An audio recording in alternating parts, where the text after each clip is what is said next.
Praise the Lord. அக்கிரமக்காரரே, நீங்கள் எல்லாரும் என்னை விட்டு அகன்று போங்கள். கர்த்தர் என் அழுகையின் சத்தத்தை கேட்டார்.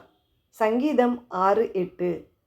இதில் என்ன தாவீது ராஜா சொல்கிறாருன்னா, அவரோட வேதனையான சூழ்நிலையில் அவர் இருக்கும்போது, அவர் அழுது புலம்பிகிட்டு இருக்கும்போது, அவரை சுற்றி வந்து பேசி அவரை வந்து குழப்பறதுக்கு இருக்கிறவங்க எல்லாரையும் பார்த்து, நீங்கள் அக்கிரமக்காரரே, என்கிட்ட நீங்கள் யாரும் என்கிட்ட எதுவும் பேசாதீங்க, எல்லாம் விலகி போங்க.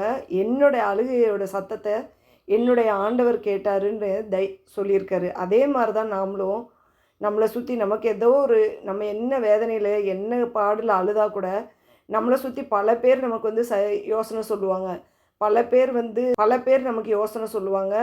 பல பேர் வந்து அதை நல்ல விதமாகவும் இருக்கும், அது கெட்ட விதத்துலேயும் இருக்கும். ஆனால் நம்ம எதையும் நம்பக்கூடாது.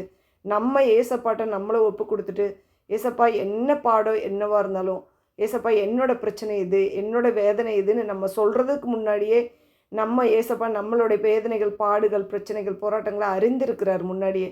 அதனால் நம்ம வந்து ஜபத்தை மட்டும் நம்ம ஒரு வசனமே இருக்குது, எல்லாவற்றையும் ஸ்தோத்திரத்தோடு கூடிய ஜபத்தினாலே எனக்கு தெரியப்படுத்துங்கள்னு இருக்குது. அந்த வார்த்தையின்படி நம்ம எல்லாத்தையும் ஆண்டவர்கிட்ட ஒப்பு கொடுத்துட்டு நம்ம அமைதியாக இருந்தோன்னா ஆண்டவர் நமக்காக இறங்கி எல்லா காரியத்துலேயும் பதில் செய்வார். இப்போ ஜெபிக்கலாமா? இயேசுவே, ஸ்தோத்திரம் ஸ்தோத்திரம் ஸ்தோத்திரம் ஸ்தோத்திரம். அப்பா, எனக்கு எந்த வித மனித ஆலோசனையும் எனக்கு வேண்டாம் ஆண்டவரே. என்னுடைய எல்லா பிரச்சனைகளையும், போராட்டங்களுக்கும், என்னுடைய எல்லா தேவைகளையும் நீர் அறிந்திருக்கிறீரப்பா. நீர் எனக்கு பதில் கொடுப்பீங்க ஆண்டவரே. அதற்காக உமக்கு ஸ்தோத்திரம். என்னுடைய கண்ணீருக்கு நீர் பதில் கொடுக்குற தேவனாக இருக்கிறீங்க டாடி. அதற்காக உமக்கு ஸ்தோத்திரம் அப்பா.